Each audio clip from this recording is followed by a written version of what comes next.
Sa video natin ngayon mga maestro ay pag-usapan naman natin kung magkano nga ba ang maximum loanable amount para po ito dito sa bagong offer po ng GSIS. Ito pong GSIS MPL Max Loan Buyout. Ayan, so alamin po natin magkano ba ang pinakamataas po, no, maximum loan amounts na pwede po nating ma-avail if ever po tayo ay eligible para dito po sa GSIS MPL Max na bago pong ino-offer nga ng GSIS. Alright, so yun po, no? So ito po ay based po doon sa pinalabas pong GSIS Memorandum Circular. Ayan, doon po natin kinuha itong information na ito mga kamaestro. So nakalagay po dyan, loanable amount for regular active members. Ayan po. So kinuha lamang po natin yung maximum loanable amount, although may minimum loanable amount din po yan. Pero syempre, mas karamihan po sa atin talaga, or karamihan po sa atin ay talagang ito yung tinatanong, no, yung maximum loanable amount. Alright, so mayroon po tayo ditong tatlong column. Ayan, una po is yung PPP. So ibig sabihin po ng PPP is period with paid premiums. Ayan, and then dito naman is permanent regular member, then dito naman is non-career regular member. Alright, so karamihan naman po syempre dito po tayo nabibilang sa permanent regular member.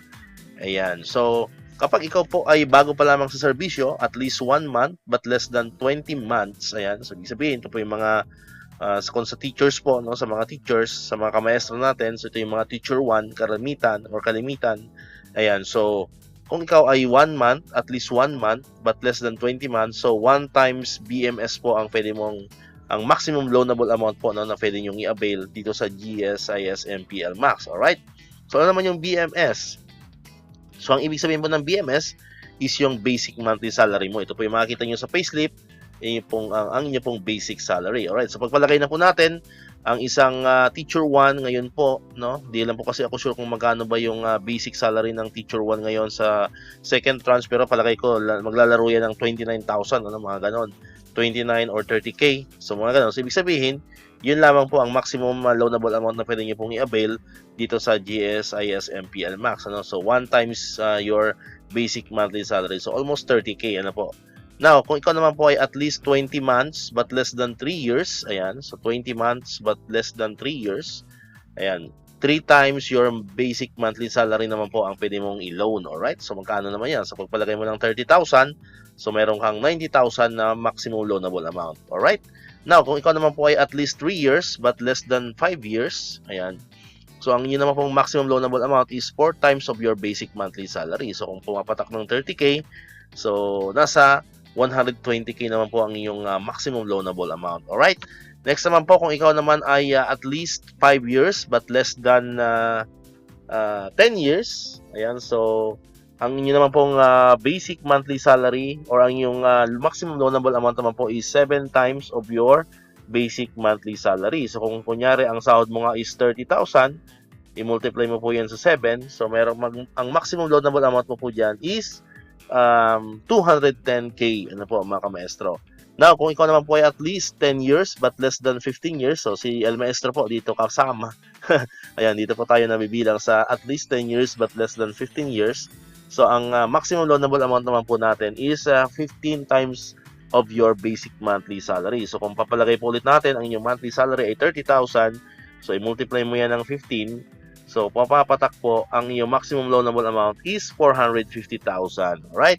And, syempre, ito po yung pinakamalaki. Ano po, mga kamaestro? Yung, kung ikaw ay at least 15 years pataas, ano po, mga kamaestro, ang maximum loanable amount po naman is 19 times of your basic monthly salary. So ulit, kung ang inyong monthly salary ay 30,000, i-multiply mo yan ng 19, so ang inyong pong maximum loanable amount is 570,000. So almost mahigit kalahating milyon po, no, yung maximum loanable amount po dito sa GSIS MPL Max. So, yun po ay estimate lang naman na data na po, hindi po yun accurate, hindi po yun eksaktong data. So, sample data lamang po yung pinapakita po natin. Basta, ang mahalaga po dyan is alam mo dapat ang inyong basic monthly salary para matukoy nyo po ang inyong magiging maximum loanable amount para kung mag-avail po kayo ng GSIS MPL Max. Alright, so hopefully po ay naliwanagan kayo mga ka-maestro, no, dito sa maximum loanable amount nitong bagong ino-offer po ng GSIS, ito nga pong GSIS MPL Max. Alright, so pero bago yan, syempre, kailangan ay qualified ka or eligible ka. Ayan, so yan, nabanggit na po natin sa mga nakaraang videos po natin. Ang isa po sa qualification para maging eligible ka to avail this MPL Max is kailangan wala po kayong existing na loan sa MPL Flex. Ano po mga ka-maestro? Ayan, yun po yung pinakaunang qualification, ano po mga ka-maestro. Alright, so dito ko natatapusin itong ating video ngayon. Kung di ka pa nakakapag-subscribe, click mo lang ang subscribe button yan para ikaw yung unang nakakapanood ng mga videos na ina-upload natin. Katulad dito, yung mga updates pa rin about sa GSIS and other benefits sa mga teachers and government employees. And syempre, click mo na rin ang notification bell button para manonotify ka. Always updated ka pag may mga bago tayong uploaded na videos. So muli, maraming salamat sa inyong panonood at pakikinig. Once again, El Maestro. See you on my next vlog. Bye-bye!